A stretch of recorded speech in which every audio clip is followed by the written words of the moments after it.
Welcome to Money Smart for Adults, Module 1, Your Money Values and Influences.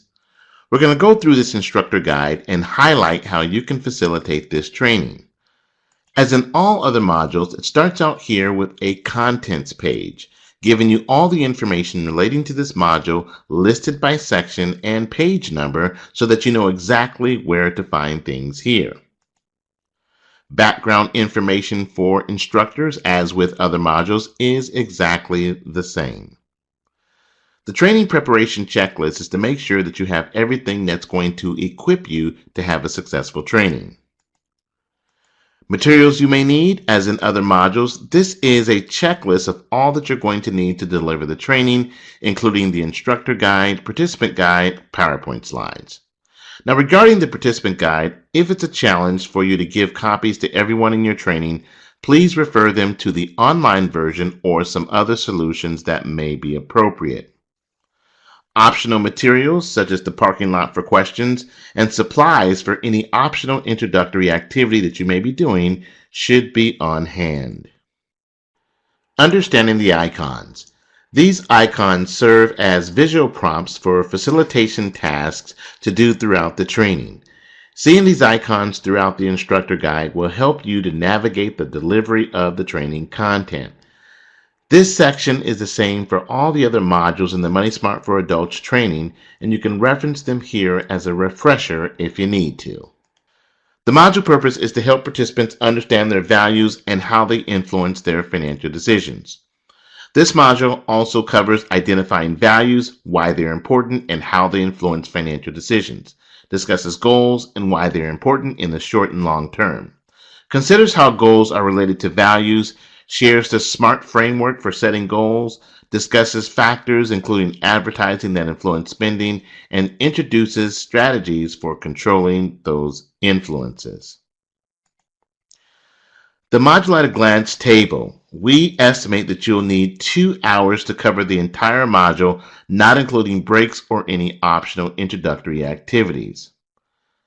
Please refer to the Guide to Presenting Money Smart for Adults, which includes additional information on selecting sections for specific audiences so you can further customize your training. The module at a glance table lists the sections, the key takeaways, the purpose, objectives, and the time estimates all laid out here for you. Here's the module opening. Show slide 1, which is the title slide of the module. And as in every module in the Money Smart for Adults training, you're going to complete a few tasks, such as welcoming participants as they arrive, introduce yourself, ask them to sign in, ensure any requested reasonable accommodations are in place, and make any necessary adjustments. And once you're ready to begin the training, ask participants to complete the pre-training survey. Parking lot and participant guide. Establish a flip chart poster for a parking lot and inform your participants that it's for questions, concerns, ideas, and resources that you'll address during breaks or at the end of training. Mention that the participant guide is theirs to use during and after the session, and encourage them to take notes and to write in it. If time permits, start your training with an optional introductory activity. I highly recommend that you do this, as it's a great way to get participants energized and ready to learn. You'll find suggestions for fun activities in the Guide to Presenting Money Smart for Adults, or you can use your own. Section 1, Values and Money. The objectives here is that participants will be able to identify their own values, explain why values are important and how they influence financial decisions. Let's pause for a moment to point out some helpful navigational features of the instructor guide. There's helpful information in the headers and footer that will help you stay oriented. In the header, the right-hand side reminds you that you're looking at the instructor guide. This is helpful if you happen to also consult a copy of the participant guide during your training. The left-hand side of the header identifies the section you're in. The footer identifies the module along with the page number. Now, these modules can seem like they all look alike, but you can always know where you are by looking at the headers and footers. You'll notice that there are facilitation instructions, say, ask, do, show slide, which are prompts to guide you through the flow of the training through the section topics. Introduce the section showing slide 3, and introduce the key takeaways showing slide 4, which is understanding your values can help you set achievable financial goals. The first topic in this section, what are values? You're going to share with participants how values shape how they prioritize their time and energy, and importantly, their money. That's going to lead you into the very first activity, apply it, my values. You're showing slide number 6, and you're going to ask the question, what contributes to how your values get formed? You're going to write participant responses on a flip chart or a whiteboard and add the following speaking points here in the middle of page 12, if not already contributed from the discussion. Then after that, you're going to have them turn to page 3 in the participant guide and give them a few minutes to think about their values and to complete that exercise. After 3 minutes, invite participants to share their answers to the first question, which is, what are the people, things, and places that matter to you? Write their responses on the flip chart or whiteboard, and remember, there are no right or wrong answers. You just want participants to get engaged in the discussion, and you'll be recording what they're saying. And next, invite a few participants to share answers to the second question as well. What values might your answers represent? And possible answers that you might hear from participants are listed at the bottom of page 12 in your instructor guide as well. Now, we're going to go into the try it activity, values and financial choices. This is a scenario, and you're going to actually read it to them or ask for a participant or volunteer to do so. This scenario is Valentina and Isaiah decide how to spend their tax refund. So go ahead, get that scenario read, and have a discussion around the two questions. The first one being, what values are influencing Valentina and what values are influencing Isaiah? Give participants 3 minutes to answer the first two questions on their own. And then after the 3 minutes, invite a few participants to share their answers. And of course, add the following information on the top of page 14 in the instructor guide, if not already contributed from the discussion. And then as you're helping participants to look at the last two questions, if Valentina and Isaiah came to you for advice, what would you tell them to do? And the other question is, do you think any of your own values are influencing how you view their situation and your advice? And give participants a few minutes, 3 minutes, to discuss the last two questions with a partner. You want them to have a discussion about it. And then, of course, after 3 minutes, invite participants to share their answers and to contribute the information that you see on page 14, if not already contributed from the discussion. The next topic, aligning behavior with values. You're going to explain to participants that neither Valentina nor Isaiah is wrong. Their financial choices are guided by their own values, but sometimes values might conflict with those of your community, culture, family, partner, or friends. Family culture may value saving and avoiding debt, but broader community may value material things like new cars or expensive clothes, and the reverse could also be true. Also point out to participants that understanding their core values can help them to set realistic goals. In addition to understanding their core values can help them to make spending decisions that will help them to meet their goals.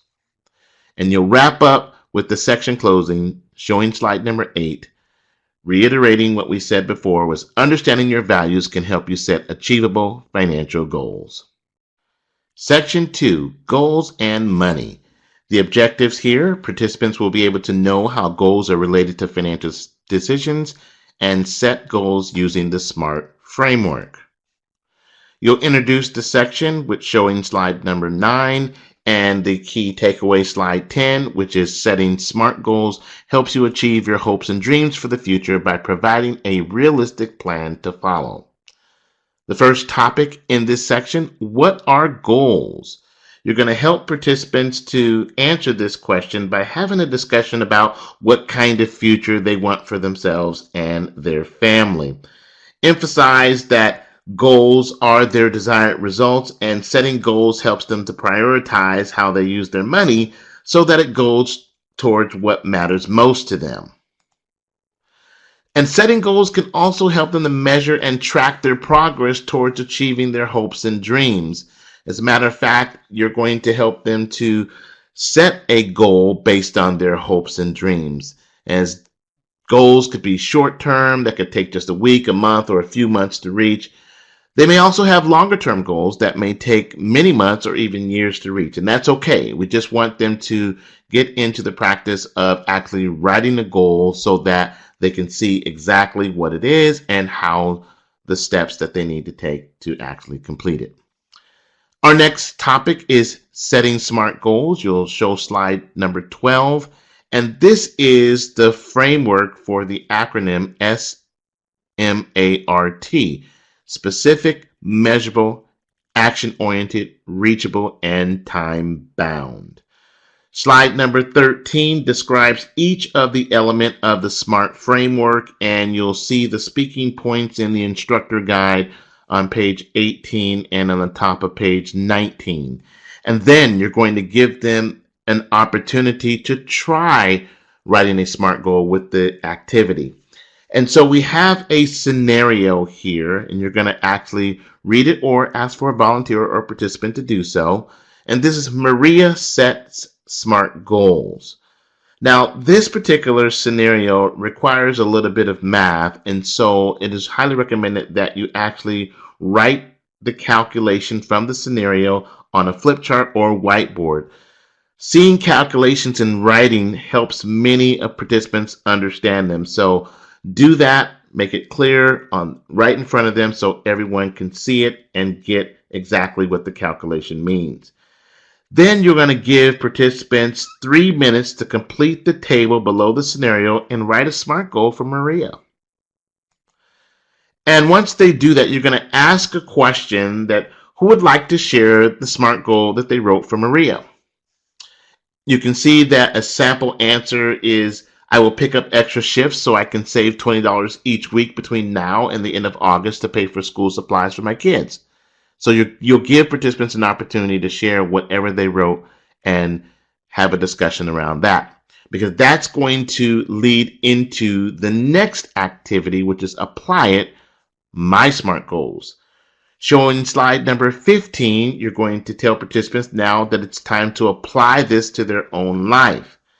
Ask them to turn to page 9 in their participant guide and to practice turning one of their hopes and dreams into a SMART goal. Give them about 5 minutes to do that, and then ask for a volunteer to share their goals. Now, say that you have a SMART goal and they can set others after today's training. That's going to be very important. You want them to get the practice in your session and then go and write other SMART goals based on other things that they want to achieve. Setting SMART goals can be very empowering. Participants can carry their goals with them in their pocket, purse, or phone. Encourage them to try it. And then you're going to move into the section closing, which is showing slide number 16. Setting SMART goals helps you achieve your hopes and dreams for the future by providing a realistic plan to follow. Section 3, External Influences.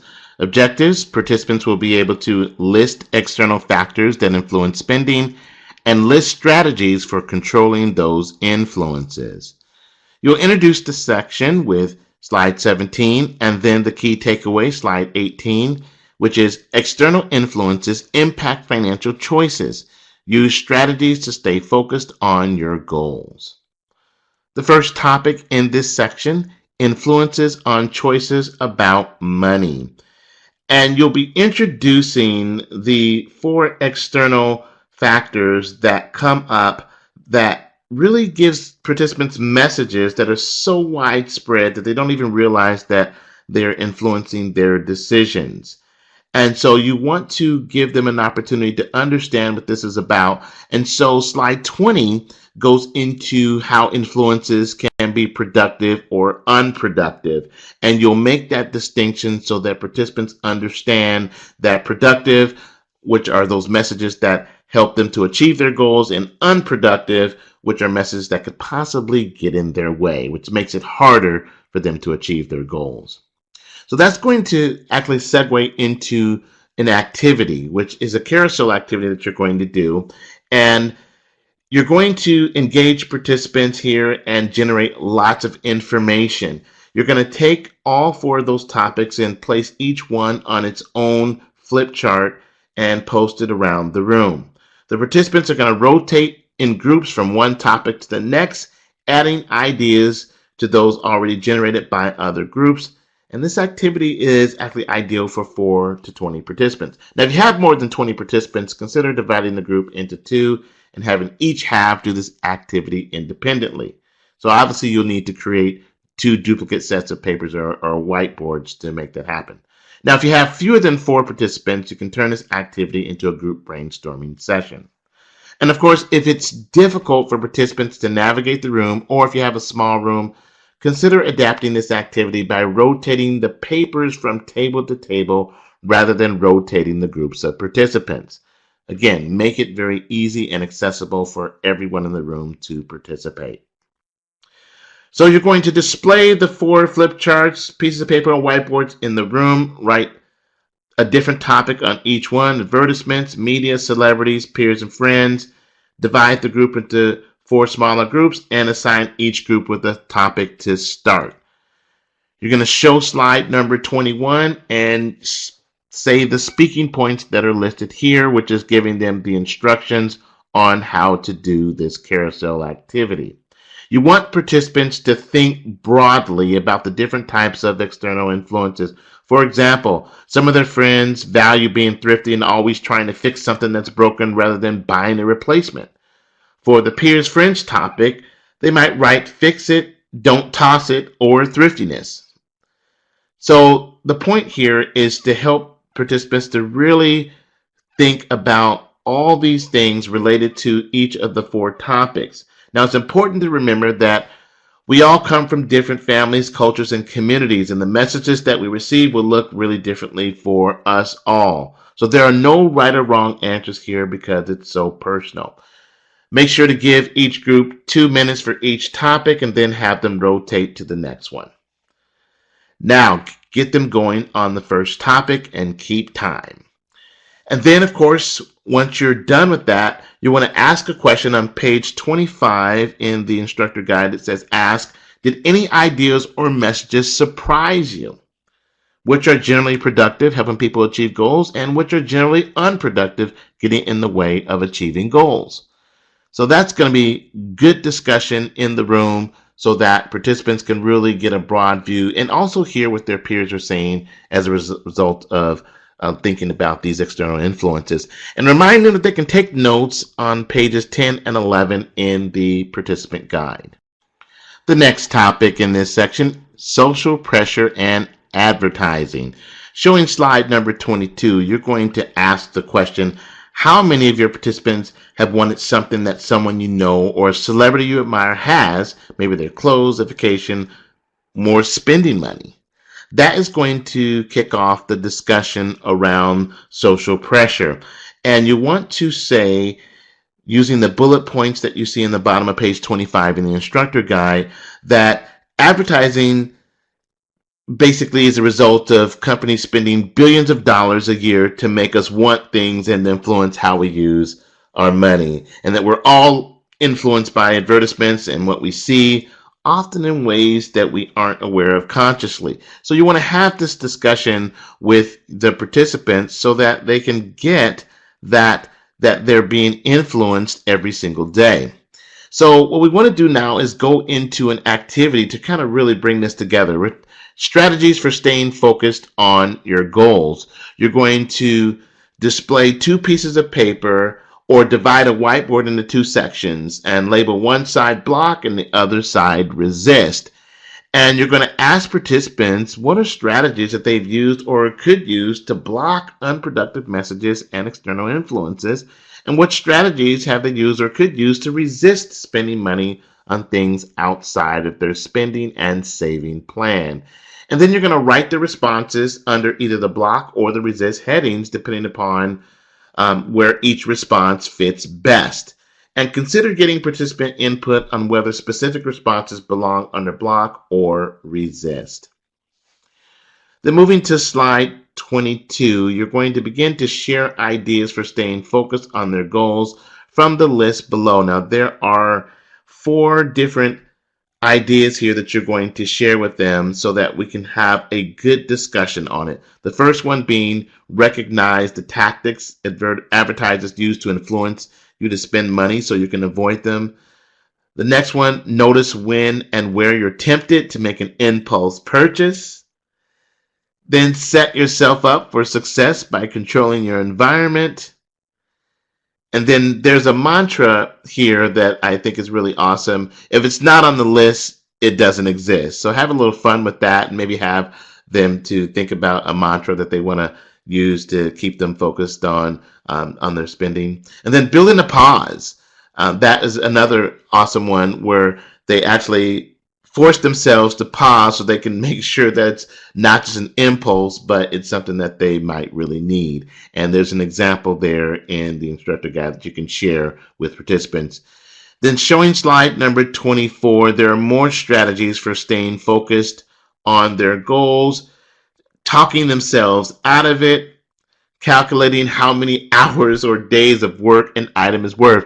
Now, this is going to be pretty interesting because you're going to help the participants to think about another way to control impulse buying and negative influences by thinking about their hourly wage and determining how much something is going to cost in terms of the number of hours they have to work to pay for it.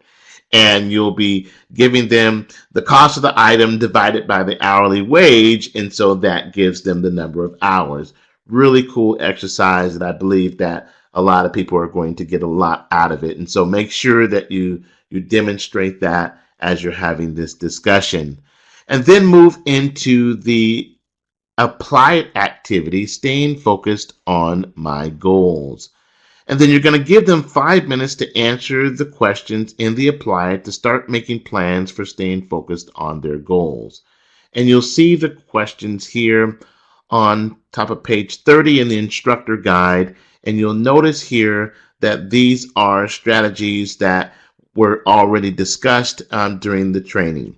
And what you want to do is to help them to think about them, to block unproductive messages, or to use them to let go of ideas that aren't really helping them to achieve their goals. So give them a chance to answer those questions and determine which one of these will work for them. And after about 5 minutes, invite participants to share their answers to one or more of the questions. And as you ask for contributions in the last question, which is what phrase can remind me how important it is to stay on track to achieve my goals, write the phrases on a flip chart or whiteboard and encourage participants to be inspired by the phrases or sayings other participants use to stay on track. So a little bit of peer-to-peer learning there. And so, but that's really going to, again, help move towards really solidifying this whole discussion about helping them to think about how they can not be as influenced by some of these external factors and then take more control over their spending. And then you'll move into the section closing, showing slide 26. Remember the key takeaway from the section, which is external influences impact financial choices. Use strategies to stay focused on your goals. Module closing. Say to participants, remember the key takeaways from the sections covered in the training. Then show slide 27, encouraging them to take action. Every module has the same take action activity. It's important not to skip it, even if you can only spare a couple of minutes. The participants will remember what you just presented a lot easier if they can write down a few action steps. Knowledge isn't enough. Action is required. Then show slide 28, which is the thank you and the post-training survey, and thank participants for attending and ask them to complete the post-training survey. You may decide to compare the post-training to the pre-training survey to estimate the knowledge gains of the entire group or for each participant. And then you'll use the answer key for both the pre and post-training survey here on page 34 in the instructor guide.